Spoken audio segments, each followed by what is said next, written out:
যাকে ঘিরে মেঘ লক্ষাধিক স্বপ্নের পাহাড় বুনেছে সেই আবির ভাইয়ের বুকে মাথা রেখে সারা রাত কাটিয়েছে, এটা ভেবেই মেঘের দু চোখ আনন্দে ছলছল করছে। বুকের ভেতর অজানা অনুভূতি জেগে উঠেছে। আবিরের হাতের দিকে তাকিয়ে মেঘ মন অধিকত পুলকিত হচ্ছে।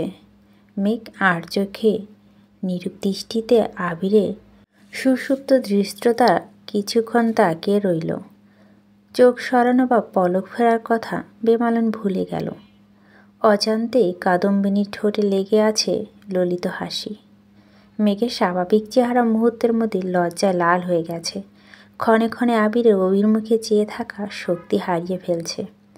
দুর্ভেদ্য আবেশে মেঘের চোখ টানছে, মনের বিরুদ্ধে নিজেকে আকলিষ্ট রাখার নিরবধি চেষ্টা চালাচ্ছে। আচমকা বেগ নিঃশ্বাস থমকে গেছে। মনের কোণে একটা দূর প্রশ্ন উদ্গত হলো। মেঘ নিজেকে নিজে প্রশ্ন করল, আবির ভাইয়ের জ্ঞান কখন ফিরেছে? আর উনি কি সজ্ঞানে আমায় ধরেছেন নাকি ঘুমের ঘোরে? মেঘ শুকনো ঢোক গিলল। হুর হুর করে বুক কাঁপছে, সাথে লজ্জায় রাঙা হয়ে আছে কাদম্বিনীর উজ্জ্বল চেহারা। এভাবে আর থাকা সম্ভব হচ্ছে না। মেঘের হৃৎপিণ্ড কম্পনে আবির যে কোনো সময় সজাগ হয়ে যেতে পারে। তাই মেঘে ঘুরে কাঁপা কাঁপা হাতে আবিরের হাতটা সরিয়ে কোনো রকমে উঠল। চুল ঠিক করে ওয়াশরুম থেকে ফ্রেশ হয়ে বেরিয়ে মাথা ওড়না দিতে দিতে তাড়াতাড়ি দরজা খুলে দিল। হাতে ফোন নেই, কোনো ঘড়ি। কত বেলা হয়েছে তা বোঝার উপায় নেই। মেঘে দরজা খোলার শব্দে তানভীর হকচকে ওঠে। এসে ধীর কণ্ঠে শুধালো, ভাইয়া জ্ঞান ফিরেছে? মেঘ শান্ত কণ্ঠে বলল, মনে হয় ফিরেছে, এখন ঘুমাচ্ছেন। ভাই বোনের কথোপকথন শুনে রাকিবের ঘুম ভেঙে গেছে। তড়িঘড়ি করে উঠে উত্তেজিত কণ্ঠে প্রশ্ন করল, আবির উঠেছে?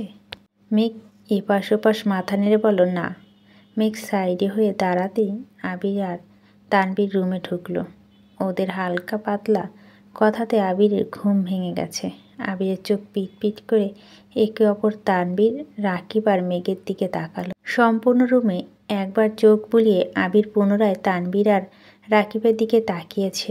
রাকিব ভুরু কুঁচকে গম্ভীর মুখে করে আবিরের দিকে তাকিয়ে আছে। আবির এক মুহূর্তে চেয়ে থেকে আকস্মাৎ মলিন হাসল। আবিরের হাসি দেখে রাকিবের মেজাজ গরম হচ্ছে। ফোঁস করে শ্বাস ছেড়ে রাকিব মেঘকে উদ্দেশ্য করে স্বাভাবিক কণ্ঠে বলল, মেঘ তুই একটু বাহিরে যা তো। মেঘ সরুনেত্রে রাকিবের দিকে সাথে সাথে তানভীরের দিকে তাকালো। তানভীর চোখ দিয়ে ইশারা করতেই মেঘ চুপচাপ রুম থেকে বেরিয়ে গেছে। রাকিব রাগী স্বরে বলল, তানভীর দরজাটা বন্ধ কর। রাকিবের কথা মতো তানভীর তাই করল। রাকিব আশেপাশে তাকে হঠাৎই এগিয়ে গিয়ে রুমের এক কর্নার থেকে একটা পাইপ মাথার উপর তুলে দ্রুত আসতে নিল। আবির চেঁচিয়ে উঠে বলল, এই! তানভীর রাকিবের দিকে তাকিয়ে সহসা ছুটে গিয়ে পেট বরাবর শক্ত করে ধরে বলল, কি করছস তুই? রাকিব রাগান্বিত কণ্ঠে বলল, ও যে হাত পাটা ঠিক আছে, ওটাই ভেঙে ফেলবো। মরার যখন এত শখ তাহলে ভালো করেই মারি। তানভীর ধীর কণ্ঠে রাকিবকে বলল, থাক বাদ দে, এমনিতে ভাইয়ের অবস্থা খারাপ। রাকিব পাইপ হাতে নিয়ে আবিরের কাছে আসতে আসতে রাগে কটমটো করে বলল, তোর ফাটা মাথাটা আরও ফাটিয়ে দিব। আবিরের ঠোঁটে এখনও হাসি লেগে আছে। আবির মৃদুস্বরে বলল, তোর ইচ্ছে হলে দে ফাটিয়ে। রাকিব গম্ভীর মুখে করে বলল, আবির তোর সাহস দেখে আমি অবাক হয়ে গেছি। তুই কিভাবে পারলি এমন কাজ করতে?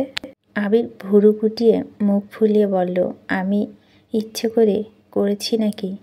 রাকিব পুনরায় বলল, মেয়ে কি বলছে না বলছে তুই এতেই চটে গিয়ে মরতে চলে গেলি?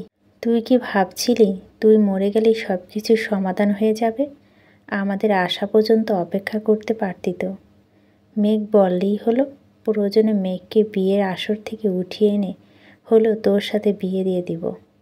আর কোনো ছেলেকে সামান্য পছন্দ করে বলাতে তুই এমন কাণ্ড করে বসলি? মেঘের মনে যত যেই থাকুক সবগুলোকে মেরে সেখানে তোর বসতি স্থাপন না করলে আমিও রাকিব না। আবির মুচকি হেসে বলল, আমার মেঘ আমারই ছিল, আমারই আছে, আর আমি তো আমারই থাকবে। ও কোনো ছেলেকে পছন্দ করা তো দূর, কোনো ছেলের দিকে ভালোভাবে তাকিয়েও দেখে না। ওর মন মস্তিষ্ক জুড়ে এই আবির ব্যতীত অন্য কোনো পুরুষের অস্তিত্ব নেই। আর কোনো দিনে কেউ আমার কাদম্বিনীর প্রিয় পুরুষ হতে পারবেও না, এই কনফিডেন্স আমার আছে। তাহলে মিরাজের থেকে ফুল নিল যে, ফুল নিতে দেখেছিস? না, কিন্তু ছবি যা দেখছি সবগুলো মিজানুকে ফুল অফার করছে, কিন্তু আমার মেঘ সেই ফুল ছুঁয়েও দেখেনি। তারপর ওই ছেলের সাহস কীভাবে হলো এভাবে মেঘকে ফুল দেওয়ার? ওটা ওদের প্ল্যান ছিল। ওরা ছবি তুলে ফেসবুকে পোস্ট করার প্ল্যান করছিল, যাতে সেটা আমার চোখে পড়ে। কিন্তু আমি ওখানে চলে যাওয়াতে ওরা থতমত খেয়ে ফেলেছে। তুই এসব কিভাবে জানলি? মেঘ বলছে। আমি আগে থেকেই সব জানি। তাছাড়া মেঘও কিছুটা বলেছে। হারামি, তুই যদি আগে থেকেই সব জানতিস তাহলে অ্যাক্সিডেন্ট করতে গেলি কেন? আবির গম্ভীর কণ্ঠে বলে উঠল, আমি মেঘকে বেশি কিছু বলতাম না, বরং ওদের সাথে আড্ডা দিয়ে আমি ওকে নিয়ে চলে আসতাম। কিন্তু ওই ছেলের এক্সট্রা কেয়ার দেখে সঙ্গে সঙ্গে পায়ে রক্ত মাথায় উঠে গেছে। না বুঝে হুট করে প্রশ্ন করে বসি, মেঘ সে ছেলেকে পছন্দ করে কি না? আমার 100% ওর জায়গায় 1000 কনফিডেন্স ছিল মেঘ না বলবে। অন্তত আমার চোখের দিকে তাকিয়েও কোনোদিনও মিথ্যা বলতে পারবে না। কিন্তু ও যখন আমার চোখে চোখ রেখে হঠাৎ বলল, তখন এক মুহূর্তের জন্য মনে হচ্ছিল আকাশটা বোধহয় আমার মাথায় ভেঙে পড়েছে। আমি দাঁড়িয়ে থাকার শক্তি পাচ্ছি না। আমি আগে থেকে জানি এসব কিছু ওদের প্ল্যান। ওরা আমার মুখ থেকে শুধু কিছু শুনতে চাচ্ছে। কিন্তু ওর হ্যাঁ শোনার পর নিজের ওপর নিয়ন্ত্রণ হারিয়ে ফেলেছিলাম। যখন বুঝতে পেরেছি এখানে থাকাটা রিস্ক, তখন আমি সেখান থেকে চলে গেছি। একটু শান্ত থাকলে মাথাটা ঠিক হয়ে যেত, তাহলে এভাবে অ্যাক্সিডেন্ট করতে হতো না। আরে বাবা, আমি ইচ্ছাকৃত অ্যাক্সিডেন্ট করিনি। আমি যেখানে জানি ও আমার, সেখানে অ্যাক্সিডেন্ট করা মরতে বসা বোকামো ছাড়া আর কিছু না। তো করলি কিভাবে? ফাঁকা রাস্তা, মন খারাপ, তাই আমি মোটামুটি ভালো স্পিডে বাইক চালাচ্ছিলাম। প্রায় জনমানব শূন্য এক জায়গায় হুট করে এক পাগল বাইকের সামনে চলে আসছে। পাগলের অবস্থা তো জানিসই, রাস্তার মাঝখানে এদিক সেদিক ছুটাছুটি করছে। যখন বুঝতে পারি পাশ কেটে যাওয়া কষ্টকর হবে, ততক্ষণে প্রায় কাছাকাছি চলে গেছি। পাগলের আলামত দেখতে দেখতে স্পিড ব্রেকার খেয়াল করিনি।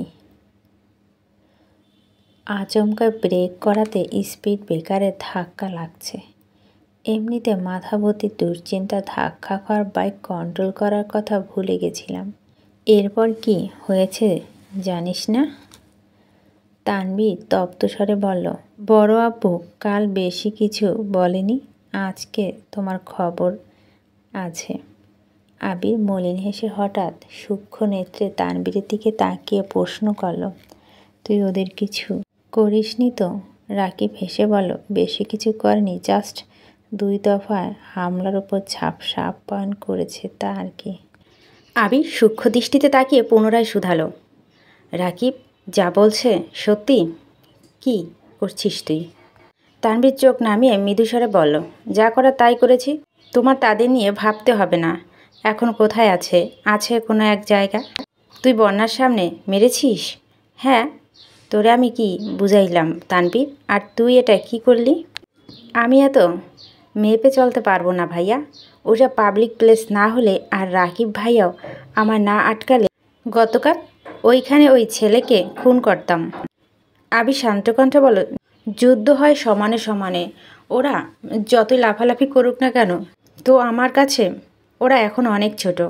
ফোঁস করে শ্বাস ছেড়ে গম্ভীর কণ্ঠে বলো, ছোট হয়ে বড়দের মতো আচরণ করেছে, তাই আমিও আমার রূপ দেখিয়েছি। তোর আচরণে বন্যা তোর প্রতি বিদ্বেষ না চলে আসে। আসলে আসুক, আমার জীবনে আমার ভাই বোন সামনে, বাকি সব কিছু গুরুত্বহীন। সে যদি এতটাই ম্যাচিউরড হয়ে থাকে তাহলে আশা করব অবশ্যই বুঝবে। আবি টুকটাকি কথা বলে হঠাৎ গুরুতর কণ্ঠে বলল, আমার জানটা বাইরে একা আছে। তানভীর দেখ তো আমার ময়না পাখিটা কী করছে। রাকিব মৃদু হেসে বলল, এত পিরিতি দেখাতে হবে না। তোর বাসর করার ইচ্ছে ছিল আমাদের জানাতি, সম্পূর্ণ অফিস সাজিয়ে প্রকাণ্ড আয়োজন করে তোদের বাসরের ব্যবস্থা করতাম। আবিরের চোখ উজ্জ্বলতার ঝলমল করছে, মুখে লাজুক হাসি। তানভীর নিঃশব্দে হেসে পা বাড়াতে আবির সহসা উত্তেজিত কণ্ঠে শুধালো, বাই দ্য ওয়ে, বাসর রাত কেমন কাটলো আবির? আবির ঠোঁটে কোণে হাসি রেখে উদাসীন কণ্ঠে বলো, ফুলের সুবাস ছাড়া বাসর রাতে সৌন্দর্য ফিকে মনে হচ্ছিল। ফুল দিয়ে সাজাতে পারলি না? রাকিব আবারও চেঁচিয়ে উঠল, বাস কইরে, বাসটা আন কেউ। তানভীর মেঘকে ডেকে নিয়ে আসছে। মেঘ নাকের ডগায় পর্যন্ত ওড়না টেনে রেখেছে। মেঘ রুমে আসতেই আবির আর চোখে মেঘের দিকে তাকিয়ে আছে, কিন্তু মেঘের দৃষ্টি নিচের দিকে। ঘুরে এসে কোনো রকম আবিরের পায়ে কাছে মাথা নিচু করে বসল। তানভীর আর রাকিব নাস্তা আনতে বেরিয়ে গেছে। রুমে শুধু আবির আর মেঘ। আবির এক দৃষ্টিতে মেঘে দেখছে, পাতলা ওড়না আড়ালে মেঘে কুণ্ঠ অভিভূত আবিরের নিষ্পলক চোখ তাকিয়ে আছে। তৎক্ষণাৎ রুমে আলী আহমেদ খান সহ মালিহা খান, হালিমা খান ঢুকলেন। আলী আহমেদ খান রাগী স্বরে বলেন, জ্ঞান ফিরেছে তাহলে? আবির খানিক হাসল, আর কিছু বলল না। আলী আহমেদ খান গুরুতর কণ্ঠে শুধালেন, তুমি কি ঠিক করে নিয়েছ তোমার আম্মু আর আমাকে শান্তিতে থাকতে দিবা না? আবিরের কণ্ঠ খাদে নামিয়ে শান্ত কণ্ঠে বিড়বিড় করে বলল, আপনাদের শান্তি যেন প্রয়োজনে নিজের মনকে পুড়িয়ে ছারখার করে দিব? আলী আহমেদ খান ভারী কণ্ঠে শুধালেন, তানভীর কোথায়? নাস্তা আনতে গেছে। আলী আহমেদ খান হুঙ্কার দিয়ে উঠলেন, তোমাদের মতো বয়সে বিজনেস করে একা হাতে সংসার সামলিয়েছি, আর তোমরা আজকে তুমি অ্যাক্সিডেন্ট করে পড়ে আছো, দুদিন পর তানভীর অ্যাক্সিডেন্ট করবে। এ বয়সে এসো তোমাদের জন্য টেনশন করতে হবে নাকি? আবি মৃদু হেসে ভারী কণ্ঠে বলল, এই তানভীর, তুই কিন্তু কোনোভাবেই অ্যাক্সিডেন্ট করিস না। তানভীর আচ্ছা বলতেই আলী আহমেদ খান পিছনে ফিরে তাকালেন। তানভীর রুটি কলা আর অন্যান্য খাবার নিয়ে মালিয়া খান শীতল কণ্ঠে আবিরকে বললেন, সাবধানে গাড়ি চালাতে পারিস না? হালিমা খান স্বাভাবিক কণ্ঠে বললেন, খাবার নিয়ে আসছে, আগে খাবার খেয়ে নে। মেঘ নীরব দর্শকের মতো মাথা নিচু করে চুপচাপ বসে আছে। হালিমা খান আবিরের হাত মুখ ধুয়ে দিয়েছে। কিছুক্ষণ পর ডাক্তার এসে দেখে গেছে। ডাক্তার চলে যাওয়ার পর মালিহা খান নিজের হাতে আবিরকে খাইয়ে দিতে লাগলো। তানভীর রাকিবও খাচ্ছে। মালিহা খান স্বাভাবিক কণ্ঠে শুধালেন, মেঘ তুই খাবি না? খিদে নেই, পরে খাবো। আবির তানভীরের দিকে তাকিয়ে ইশারা দিতেই তানভীর বসা থেকে উঠে এসে স্বাভাবিক কণ্ঠে মেঘকে বলল, হাঁ কর। মেঘ বলে, খাবো না আমি। হাঁ কর বলছি। মেঘ মাথা তুলে অল্প করে হাঁ করলো। তানভীর মেঘকে খাইয়ে নিজেও খেয়ে নিয়েছে। খাওয়া শেষ হওয়ার 10 মিনিটের মধ্যে জান্নাত আর আবিরে ফুপে রুমে ঢুকলো। ওনাদের দেখে সবাই আশ্চর্য নয়নে তাকিয়ে আছে। আলী আহমেদ খান বোনের দিকে এক পলক তাকিয়ে ভারী কণ্ঠে বলেন, তুই এখানে? তোদেরকে খবর দিয়েছে। জান্নাত ধীর কণ্ঠে বলে সালাম দিল। আমার ভাই আমাদের খবর দিয়েছে। মাহমুদা খান কোনো কথা বললেন না। ভিতরে এসে আবিরের দিকে তাকিয়ে তপ্ত স্বরে বললেন, এখন শরীর কেমন? আবির আর চোখে মেঘের দিকে তাকালো। সহসা স্বাভাবিক কণ্ঠে জবাব দিল, আলহামদুলিল্লাহ ভালো। আলী আহমেদ খান গম্ভীর কণ্ঠে শুধালো, তোমার ভাইয়াকে? জান্নাত রাকিবের দিকে তাকিয়ে অল্প হেসে বলল, রাকিব ভাইয়া। মালিয়া খান বিস্মিত সমেত একবার রাকিবের দিকে দেখল, আবার জান্নাতকে। হুবহুব চেহারার মিল না থাকলেও দুজনের চোখে দেখতে একই রকম। মালিয়া খান কণ্ঠ ভারী করে প্রশ্ন করলেন, তুমি রাকিবের কেমন বোন? আপন বোন। আলী আহমেদ খান রাকিবের দিকে তাকিয়ে প্রখর তপ্ত স্বরে শুধালেন, জান্নাত তোমার বোন? জি আঙ্কেল, আমার একমাত্র বোন। হালিমা খান আর মালিহা খান শুধু মুখ চাওয়াচাই করছেন। মালিহা খান প্রশ্ন করলেন, তুমি রাকিবের বোন, সে কথা আগে বলনি কেন? কখনো তেমন প্রয়োজন হয়নি, সেজন্যই বলা হয়নি। আবিরকে চিন্তা না? জি মোটামুটি চিনতাম। আলী আহমেদ খান জান্নাতকে প্রশ্ন করলেন, কিন্তু তোমাকে তো তানভীর বাসা আনছিল। তানভীরকে তুমি কিভাবে চিনো? তানভীর ভাইয়ের সাথে একটা প্রোগ্রাম দেখা হয়েছিল, পরিচয় দেওয়ায় চিনতে পারছি। তখন কথায় কথা উনি মেঘের কথা বললেন। মেঘের জন্য টিচার খুঁজছিলেন। তখন ভাবলাম মেঘকে আমি পড়াই। সেভাবেই মেঘকে পড়ানো শুরু হয়।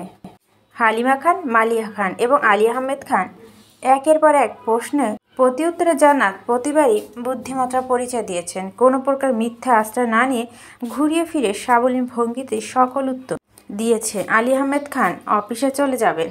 সবার থেকে বিদায় নিয়ে দরজা পর্যন্ত গিয়ে আবার থমকে দাঁড়িয়েছেন।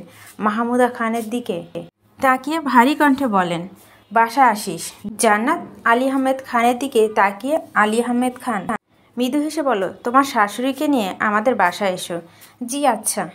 হাসপাতালে বেডে চোখ বন্ধ করে শুয়ে আছে আবির।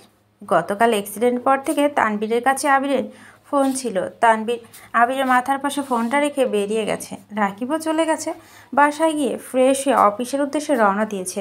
তানবীর পার্টি অফিসের সামনে আসতে দেখলো ভিতরে কয়েকজন কোনো বিষয় নিয়ে তর্কাতর্কি করছে। তানবীর দ্রুত ভিতরে গেল। আজ থেকে 15 দিন আগে সংগঠিত এক প্রোগ্রামে ছোটোখাটো ভুলভ্রান্তি নিয়ে 2-4 জন কথা বলছিল। সেটা এক পর্যায়ে তর্কে রূপ নিয়েছে। তানবীর প্রথমে শান্ত থেকে থামানোর চেষ্টা করছে, কিন্তু কারো থামার নাম নেই। অল্প বয়সে সবার রক্তই গরম থাকে। কারো মুখ থেকে সামান্যতম কথাও কেউ সহ্য করতে পারে না। বেসামাল পরিস্থিতি বুঝতে পেরে তানবীর উচ্চস্বরে ধমক দিতেই সকলে নীরব হয়ে গেছে। সময়টা যেন থমকে গেছে। সবার মাথা নিচু করে দাঁড়িয়ে আছে। কারো মুখ কোনো শব্দ নেই। আবির বলা কথাগুলো মনে করে তানবীর দীর্ঘশ্বাস ছেড়ে সাবলীলভাবে বোঝানোর চেষ্টা করলো সবাইকে থামিয়ে। তানবীর নিজের চেয়ারে মাথা চেপে ধরে বসে আছে। গতকাল থেকে তানবীরের মেজাজ এমনিতে খুব গরম। মেঘের অনাকাঙ্ক্ষিত আচরণ, আবিরের অ্যাক্সিডেন্ট, মিনহাজ আর তামিমের প্রতি তীব্র আক্রোশে তামিমের মেজাজ তুঙ্গে। তামিমের নিজের বোনের প্রতি যতটা না ক্ষোভ ছিল, তার চেয়ে বেশি রাগ ছিল বন্যাকে সেখানে উপস্থিত থাকতে দেখে। বন্যা ম্যাচুরিটি তানবীরকে বরাবরই মুগ্ধ করে। মেয়েটা কখনো উচ্ছৃঙ্খল আচরণ করে না, করলেও সেটা নির্দিষ্ট গণ্ডিতে সীমাবদ্ধ থাকে। যেমন মেঘেদের সাথে থাকলে বন্যা ওদের মতো দুষ্টমি ফাজলামি করে, আবার বাড়িতে থাকাকালীন ছোট ভাইয়ের সাথে খুনসুটিতে মেতে থাকে। অথচ স্যার ম্যাম তানবীর, আবির কিংবা বড়দের সামনে একদম শান্তশিষ্টভাবে কথা বলে। বন্যার কথা আর আচরণে কোথাও কোনো পার্থক্য, অভদ্রতার ছোঁয়া নেই। মেয়েরা রাগ বোঝার কোনো উপায়ও নেই। গতকালের ঘটনায় বন্যার উপস্থিত দেখে তানবীর নিজেকে কোনোভাবে নিয়ন্ত্রণ করতে পারছিল না। আবির আর তানবীর দুজনের দৃষ্টিতে বন্যা মেঘের তুলনায় অনেকটা পরিণত। কাউকে চোখ বন্ধ করে বিশ্বাস করলে, খুব করে কিছু আশা করা না পেলে তখন বুকের ভিতরে যে আঘাতটা লাগে, সেটাই এত সহজে মুছে না। তানবীরের ক্ষেত্রেও এমনটা হয়েছে। বন্যার প্রতি তানবীরের অন্ধবিশ্বাস ছিল। বন্যা মেঘের সাথে থাকলে মেঘ কখনোই ভুল বা অন্যায় কিছু করতে পারবে না। সেই বিশ্বাসটা বন্যা নষ্ট করে দিয়েছে। নিজেকে নিয়ন্ত্রণ করতে না পেরে বাধ্য হয়ে রাতে বন্যার উপর নিজের রাগ ছেড়েছে। যদিও পরে সবটা জেনেছে, কিন্তু তখন কল দেওয়ার মতো পরিস্থিতি ছিল না। বন্যাকে ফোন দেবে ভাবতে পকেট থেকে ফোনটা ভাইব্রেট হতে শুরু করলো। পকেট থেকে ফোন বের করে বন্যার নামটা ভেসে উঠল। অমনি তানবীরের উষ্টপুট প্রশস্ত হলো। মাথা যন্ত্রণা, মনের অশান্তি যেন মুহূর্তে গায়েব হয়ে গেছে। ফোন রিসিভ করে তানবীর মোলায়েম কণ্ঠে বলল, সালাম দে। বন্যার ভয়ে ভয়ে বলল, সালামের উত্তর দিল। আবির ভাইয়া কেমন আছেন? আলহামদুলিল্লাহ ভালো, শুধু হাতে পায়ে আর মাথা ব্যান্ডেজ করা, তবে বিন্দাস আছে। সরি। ওমা, সরি বলছো কেন? এমনি। ভাইয়া কি এখনও হাসপাতালে? হ্যাঁ, কালকে সম্ভবত বাসায় নিয়ে যেতে পারবো। মেঘ কোথায়?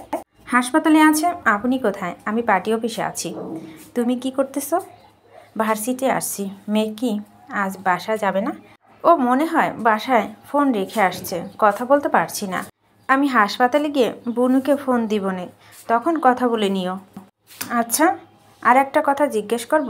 তোমার বন্ধুদের কথা বাদ দিয়ে যা ইচ্ছে জিজ্ঞেস করতে পারো। বন্যার মুখ বন্ধ হয়ে গেছে। গতরাতে তানবীরের নিষেধ করেছিল, কিন্তু ভার্সিটি এসে দু বন্ধুকে না পেয়ে বন্যা মনটা খুঁতখুত করছে। তাই তানবীরকে জিজ্ঞেস করবে ভেবেছে, অথচ তানবীর আগে থেকেই সাবধান করে ফেলেছে। বন্যা ভারী কণ্ঠে বলো, আচ্ছা রাখি এখন। কি যেন জিজ্ঞেস করতে চেয়েছিলে? কিছু না, ভালো থাকবেন। তানবীর মুচকি হেসে বলল, তুমিও ভালো থেকো। আর কোনো সমস্যা হলে জানিও। বন্যা কল কাটতে কাটতে ঘুরে নিয়ে আচমকা এক ছেলের সঙ্গে ধাক্কা লাগতে যাচ্ছিল।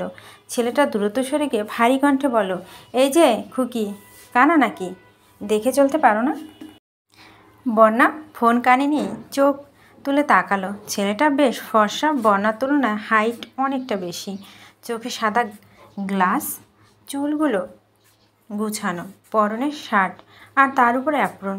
বন্যা ছেলেটার দিকে তাকিয়ে কপাল কুঁচকালো। ছেলেটা বিপুল চোখে বন্যার দিকে তাকিয়ে মুচকি হাসলো। তানবীর ফোনের ওপাশ থেকে গম্ভীর কণ্ঠে শুধালো, কে ধমক দিয়েছে? বন্যা ঠান্ডা কণ্ঠে বলল, চিনি না, রাখছি এখন। ছেলেটা কয়েক মুহূর্তে স্থির থেকে বন্যার দিকে তাকিয়ে তাকিয়ে চলে যাচ্ছে। বন্যা সূক্ষ্ম নেত্রে ছেলেটার দিকে তাকিয়ে আছে। ছেলেটার চাল চলনে হঠাৎ পরিবর্তন দেখে বন্যা মনে খটকা লাগছে। তাছাড়া বন্যা যেখানে দাঁড়িয়ে ছিল সেখান দিয়েই সচরাচর কেউ হাঁটাচলা করে না। তবে ওই ছেলে কেন এদিকে আসছে? ছেলেটাকে দেখে বোঝা যাচ্ছে ক্লাসের দিক থেকে সিনিয়র হবে, কিন্তু আগে কখনো এই ছেলেকে দেখেছে কি না সেটা মনে করতে পারছে না। ছেলেটা অনেকটা দূরে চলে গেছে। বন্যা আবারও ঘাড় ঘুরিয়ে তাকালো। বন্যা হঠাৎই মিনহাজের সাথে প্রথম দেখার ঘটনা মনে পড়ে গেছে। মিনহাজ চিৎসাকৃত ধাক্কা দিতে এসে নিজে যেমন ভাব নিয়েছিল, তেমনি এই ছেলেও নিজে অন্য রাস্তায় এসে আবার ধাক্কা দিয়ে বসলো। বন্যা এখন নিজের উপর বড্ড রাগ হচ্ছে। একটু আগে বিষয়টা খেয়াল করলো, ছেলেটাকে অন্তপক্ষে দুটো কথা বলতে পারতো। তানবীর পুনরায় কল করছে। বন্যা কল রিসিভ করা মাত্রই তানবীর কাঙ্ক্ষিত কণ্ঠে শুধালো, কি হয়েছে? কে কি বলছে? তেমন কিছু না। সত্যি কথা বলো, আসবো আমি? আরে না, সত্যি কিছু হয়নি, আপনার আসতে হবে না। Are you sure? ইয়েস। ঠিক আছে, ক্লাস শেষ করে বাসা চলে যাও। জি আচ্ছা, রাখছি। বন্যা কল কেটে আবারও তাকালো। ততক্ষণে ছেলেটা কোথায় যেন চলে গেছে। এর মধ্যে লিজার মিষ্টি এসে বন্যার মাথায় খাটটা মেরে উত্তেজিত কণ্ঠে প্রশ্ন করল, কিরে, তুইও কি লিফাত ভাইয়ার প্রেমে পড়েছিস? বন্যা কপাল কুচকে রাশভারী কণ্ঠে শোধালো, লিফাত ভাইয়া আবার কে? লিজা হেসে উত্তর দিল, এই যে একটু আগে যার সাথে কথা বলেছিলি, যার দিকে ও তাকিয়েছিলি, তিনি হচ্ছেন লিফাত ভাইয়া, 4র্থ বর্ষের কেমিস্ট্রি ডিপার্টমেন্টের ফার্স্ট বয়। উনি যে কত মেয়ের ক্রাশ তার কোনো হিসেব নেই, এমনকি আমারও ক্রাশ। তা কি কথা বলছিস রে? বন্যা রেগে বলল, কোনো কথা বলিনি। তোর ক্রাশের সাথে কথা বলতে আমার বয়েই গেছে। আর একটা কথা, তোর ক্রাশের ক্যারেক্টারের সমস্যা আছে, বুঝলি? লিজা দাঁতে দাঁত চেপে কটমটো করে বলল, তুই আমার ক্রাশকে নিয়ে একদম বাজে কথা বলবি না। বলতে চাইও না, এমনকি তোর সাথেও কথা বলতে চাই না, বাই। বন্যা ক্লাসে চলে গেল। বন্যা পিছু পিছু মিষ্টি আর লিজাও ছুটেছে। এদিকে আলী আহমেদ খান চলে যাওয়ার পর আরও 2-3 ঘন্টা মাহমুদা খান হাসপাতালে ছিলেন। আবিরকে যতটা সম্ভব বুঝিয়েছেন। মালিহা খান আজ কম বেশি কথা বলেছে। হালিমা খানের সাথে পরিচয় হয়েছে। প্রায় 1টা দিকে ওনারা বাসার উদ্দেশ্যে চলে গেছে। মালিয়া খান আর হালিমা খান দুজনে বাসা যাওয়ার জন্য বলেছেন, কিন্তু প্রত্যুত্তরে মাহমুদা খান কিছুই বলেনি। এত বছরের দূরত্ব পর হুট করে ওই বাড়িতে চলে যাওয়া ওনার কাছে স্বাভাবিক বিষয় না। এই বাড়ির সাথে জড়ানো আবেগগুলো কেমন যেন শক্ত পাথরে মরিয়ে আছে। সেই পাথর না গলে স্বাভাবিক সম্পর্ক গড়ে ওঠা অসম্ভব ব্যাপার। আলী আহমেদ খান মুখ রক্ষার খাতিরে বোনকে বাসা যেতে বলেছে। ভাবি খুব আন্তরিকভাবে সহিত বাসা যাওয়ার জন্য বলেছে। দুপুরের পরপরই ইকবাল খান, আকলিমা খান, মিম আদি হাসপাতালে আসছে। আবিরের অসুস্থতার কথা তানবীর বলতে চায়নি, তবে ইকবাল খান বারবার জোর করে বাধ্য করে বলেছে। বলতে দেরি হলেও তাদের রওনা দিতে দেরি হয়নি। মিম আর আদি সারা রাস্তায় কেঁদে কেঁদে এসেছে। আবিরের সাথে মিম খুব কম কথা বলে। হুটহাট দেখা না হলে মিম ইচ্ছাকৃত সামনে পড়ে না, তবে ভাইয়ার প্রতি ভালোবাসা কোনো কমতি নেই তার। অন্যদিকে আদি আবদার করা মাত্রই জায়গায় আবির। বাইরে থাকাকালীনও ভিডিও কল দিয়ে প্রতিনিয়ত বলতো, ভাইয়া এটা নিয়ে এসো, ওটা নিয়ে এসো, কবে আসবা। এখনও তাই করে। হাসপাতালে এসে আবিরের অবস্থা দেখে 2 ভাই বোন থ মেরে গেছে। মাথায় হাতে পায়ে ব্যান্ডেজ দেখে আটকে উঠছে। এমন অবস্থা বাস্তবে কাউকে দেখেনি তারা, এই প্রথম আবিরকে দেখছে। আকলিমা খান অনেক বেশি আতঙ্ক রয়েছে। আবিরকে দেখে আর্তনাদ শুরু করছে। ইকবাল খান স্তব্ধ হয়ে দাঁড়িয়ে আছে, কিছু বলতে পারছে না।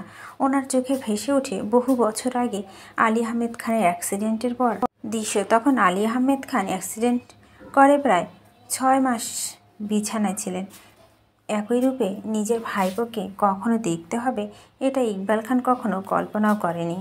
ইকবাল খান তাড়াতাড়ি আবিরের রিপোর্ট চেক করতে লাগলো। হাত পায়ে অবস্থা বোঝার জন্য। মাথায় চাপ বেশি খেলে হাতে আর পায়ে খুব বেশি সমস্যা নেই। 21 দিনে বেড রেস্ট থাকলে আশা করা যায় ঠিক হয়ে যাবে। দুপুর পেরিয়ে সন্ধ্যা হতে চলল। দুপুরের সবাই অল্প স্বল্প খেয়েছে, কিন্তু মেঘ কিছু খায়নি। সেই যে আবিরের পায়ের কাছে বসেছিল, সারাদিন যাবৎ সেখানেই বসে আছে।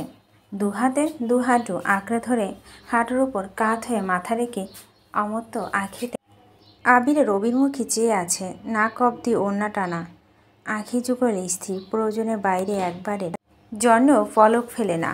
কখনো কখনো চোখের কানিশ দিয়ে অনর্গল গড়িয়ে পড়ছে নোনা জল। অতি সন্দর্পণে চোখের পানি মুছে আবারও চেয়ে আছে আবিরের দিকে। সারাদিন খাবো না ব্যতীত মেঘের মুখ থেকে আর কোনো কথা বের হয়নি। সকাল থেকেই আবির ক্ষণে ক্ষণে মেঘকে দেখছে, কিন্তু আজ তার কিছু বলার সামর্থ্য নেই। আম্মু মামনির সামনে মেঘকে যে দুটো কথা বলবে সেই পরিস্থিতি। কেউ আবিরের পাশ থেকে উঠে যাচ্ছেও না। বিকেল হালিমা খান আকলিমা খানের সাথে সাথে বাসায় গিয়ে রাতের জন্য রান্না করে সন্ধ্যা আবার হাসপাতালে আসছেন। ইকবাল খান সাথে আসছেন। আলী আহমেদ খান অফিস থেকে সরাসরি হাসপাতালে আসছে। মালিহা খান আর মেঘ দুজনে সারাদিন হাসপাতালে ছিল। আবির ঘুমাচ্ছে দেখে কেউ ডাকেনি। হালিমা খান এসে থেকে মেঘকে খাওয়ানোর চেষ্টা করেছেন। আলী আহমেদ খান নিজেও দুবার খাওয়ার কথা বলেছে, কিন্তু মেঘ নিশ্চুপ বসে আছে। বাধ্য হয়ে হালিমা খান তানবীরের নাম্বারে কল দিয়েছে। তানবীর কল রিসিভ করতে হালিমা খান বিরক্ত ভরা কণ্ঠে বললেন, কোথায় তুই? তানবীর উত্তর দেওয়ার আগেই হালিমা খান পুনরায় বলে উঠলেন, যেখানেই থাকিস হাসপাতালে এসে তোর বোনকে খাইয়ে দিয়ে যা। আমি তোর বোনের সাথে আর পারবো না। আচ্ছা আসতেছি, তুমি কিন্তু বোনের সাথে রাগারাগি করো না। তোর আর তোর বাপের আদরে মেয়েটা দিন দিন আরও বেশি জেদি হয়েছে। আমি এখনই আসছি। 20 মিনিটের মধ্যে তানবীর হাসপাতালে আসছে। মেঘ তখনও গুটি গুটি মেরে বসে আছে। তানবীর ঢুকতেই মেঘ নড়ে চড়ে বসলো। তানবীর ভারী কণ্ঠে বলল, খাচ্ছিস না কেন? খিদে নেই বললেই হলো। তানবীর প্লেটে খাবার বেড়ে মেঘের সামনে ধরতেই মেঘ খাবো না বলে তানবীর দিকে তাকালো। তানবীরের অগ্নিদৃষ্টি দেখে মেঘ কিছু বলার সাহস পেল না, চুপচাপ খাওয়া শুরু করলো। তানবীর মেঘের সামনে চেয়ার নিয়ে বসে আছে। তানবীর চাইলে মেঘকে কিছু বলতে পারছে না, আবার না বলেও থাকতে পারছে না, কারণ মেঘের এরকম আচরণ বাসা মানুষের চোখে সন্দেহ সৃষ্টি করবে। সবাই যখন নিজের মতো কথা বলছিল, এক ফাঁকে তানবীর একবার মেঘকে বাসা যাওয়ার কথা বলছে। ঠান্ডা মাথায় বুঝিয়েছে, কিন্তু মেঘ মাথা দিয়ে না করে যাচ্ছে। তানবীর যখন বুঝতে পেরেছে মেঘকে রাজি করানো সম্ভব না, তখন বাধ্য হয়ে মালিহা খানকে থাকতে বলেছে। মেঘ মালিহা খান আর তানবীর ছাড়া বাকিরা বাসায় চলে গেছে। রাকিব অফিস শেষে হাসপাতালে আসতে হবে। মালিহা খান উপস্থিত থাকায় কেউ কোনো প্রকার উল্টোপাল্টা কথা বলছে না। তানবীর আর রাকিব কিছুক্ষণ বসে তারপর বেরিয়ে গেছে। অনেকক্ষণ পর তানবীর 2 কাপ চা নিয়ে রুমে আসছে। 1 কাপ মালিহা খান আর 1 কাপ মেঘের দিকে। তানবীর নিজের ফোনটা মেঘকে এগিয়ে দিয়ে স্বাভাবিক কণ্ঠে বলল, তোর বান্ধবীর সাথে একটু কথা বল। মেঘ চায়ের কাপে চুমুক দিয়ে গতকালের ঘটনাগুলো ভাবছে আর মনে মনে নিজেকে বকা দিচ্ছে। গতকাল হাসপাতালে আসার পর থেকে মেঘের মস্তিষ্ক আবির ভাই ব্যতীত আর কেউ নেই। এ দুবার বন্যার কথা মনে হলেও ফোন বাসায় ফেলে আসায় কল দিতে পারছিল না। মেঘ চা শেষ করে রুম থেকে বেরিয়ে বন্যাকে কল দিয়েছে। মেঘ সালাম দিল। বন্যা সালামের উত্তর দিল, কিরে কেমন আছিস? শুনলাম আবির ভাই অ্যাক্সিডেন্ট করেছে, এখন কেমন আছেন? মেঘের গলা দিয়ে কথা বের হচ্ছে না, ফুপিয়ে ফুপিয়ে কাঁদছে।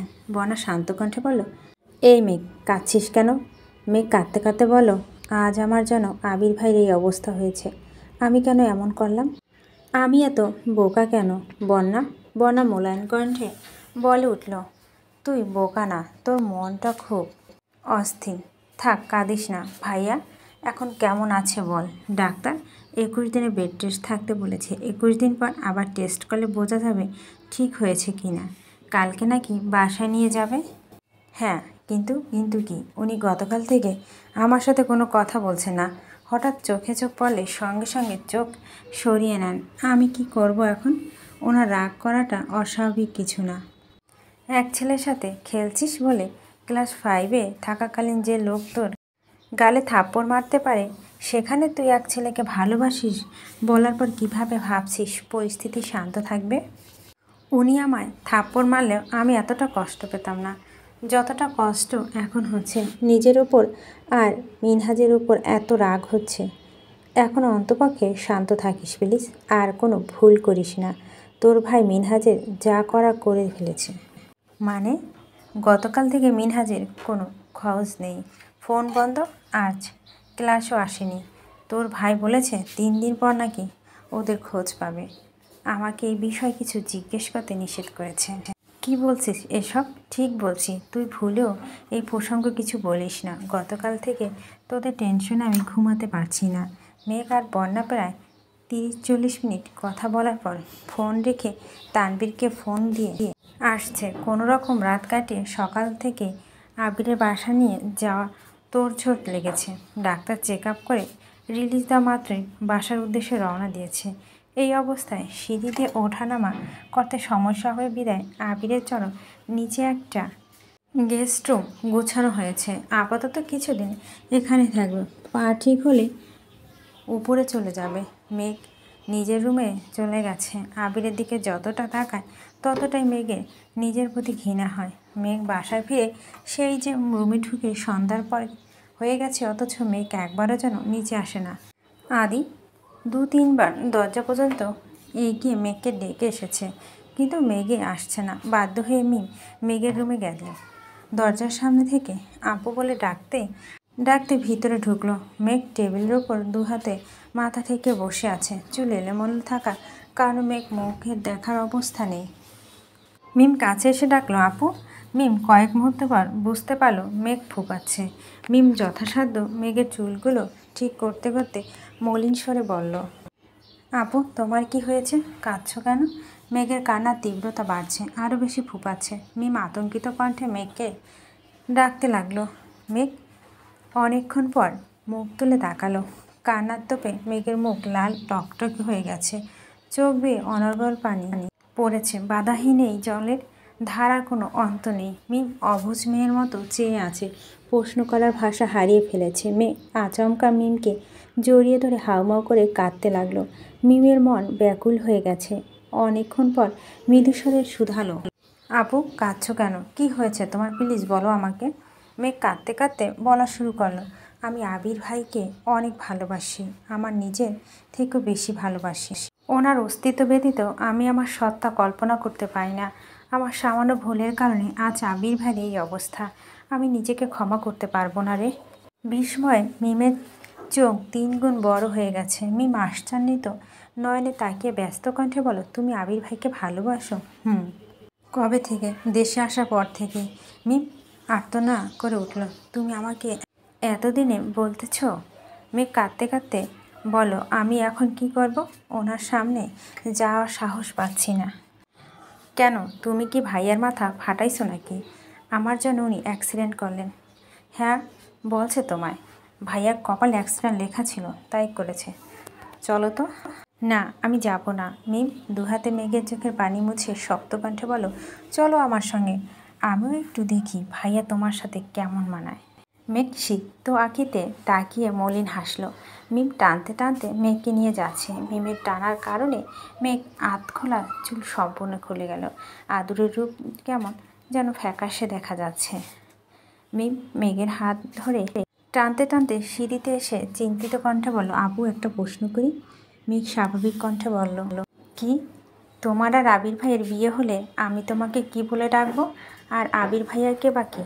কথা সম্পূর্ণ করার আগে মেঘ এক হাতে মিমের মুখ চেপে ধরে রাগী স্বরে বলল, ভুলেও যদি বাসায় কারোর সামনে এ ধরনের কথা বলিস না, খুন করে ফেলবে আমায়। কেন? পরে বলবো। আচ্ছা ঠিক আছে। মিম আর মেঘ আবিরের দেখা জন্য ড্রয়িং রুমে পেরিয়ে গেস্ট রুমে আসছে। দরজা দাঁড়িয়ে মিম হালকা করে কাশি দিল। আবির তখন পূর্ণ মনোযোগ দিয়ে ফোন দেখছিল। ফোনের স্ক্রিন জুড়ে আবিরের কাদম্বিনী এক উজ্জ্বল ধৃতরাষ্ট্র বিচরণ। মুখে তার মিষ্টি হাসি, ডাগর ডাগর আঁখি জোড়া, তারে গাঢ় করে কাজল রেখা টানা। আবির নিঃশব্দ দৃষ্টিতে সেই ছবি দেখছিল। ছবি মালিক বহু বছর আগে আবিরের হৃদয়ে স্থান করে নিয়েছে। আকস্মাৎ শব্দ হয়, আবিরের ধ্যান ভেঙেছে। মুহূর্তে ফোন রেখে চোখ তুলে তাকালো। সরাসরি নজর পড়ে মিমের দিকে। সূক্ষ্ম নেত্রে তাকিয়ে মিমের পিছনে মেঘকে দেখতে পেল। মিম দরজা থেকে বলল, ভিতরে আসবো ভাইয়া, আয়। মিম মেঘকে নিয়ে ভিতরে ঢুকলো। মেঘ চিবুক গলা নামিয়ে রেখেছে। মিম টুকটাক কথা বলছে, কিন্তু মেঘ মাথা নিচু করে দাঁড়িয়ে আছে। মেঘের নীরবতা আবিরের সহ্য হচ্ছে না, তাই বাধ্য হয়ে মিমকে উদ্দেশ্য করে বলল, আম্মুকে বল আমায় খাবার দিতে। মিম আচ্ছা বলে মেঘের হাত ছেড়ে রুম থেকে বেরিয়ে গেছে। আবির কয়েক মুহূর্তে মেঘের দিকে তাকিয়ে রইল। কতক্ষণ যাবৎ মেঘকে দেখছে, আর হিসেব নেই। হঠাৎ রাশভারী কণ্ঠে বলল, সারাদিন শেষে এতক্ষণে আমার কথা মনে পড়ল। মেঘ মাথা নিচু করে দাঁড়িয়ে আছে, থতমত করে হাত পা কাঁপছে। আবির বারবার সূক্ষ্ম নেত্রে মেঘের দিকে তাকাচ্ছে। হঠাৎ মোলায়েম কণ্ঠে শুধালো, কি হয়েছে তোর? মেঘ কাঁপা কাঁপা কণ্ঠে বলল, আই এম সরি আবির ভাই। সরি কেন? আপনার এই অবস্থার জন্য আমি দায়ী। আবির চোখ ঘুরিয়ে এদিক সেদিক তাকিয়ে ঠাট্টা স্বরে বলল, কেন, তুই পেতনি সেজে আমাকে ধাক্কা মেরেছিলি নাকি? আবির এমন কথা শুনে মেঘ সহসা চোখ তুলে তাকালো। আবিরের মুখে হাসি দেখে মেঘ কপাল কুঁচকে আহম্মকের মতো চেয়ে আছে। আবির মৃদু হেসে বলল, এখানে বস এসে। মেঘ চুপচাপ এসে বসলো। কিছুক্ষণ নীরব থেকে মেঘ আবারও কান্না শুরু করে দিয়েছে। মেঘের কান্না দেখে আবির থতমত খেয়ে গেছে।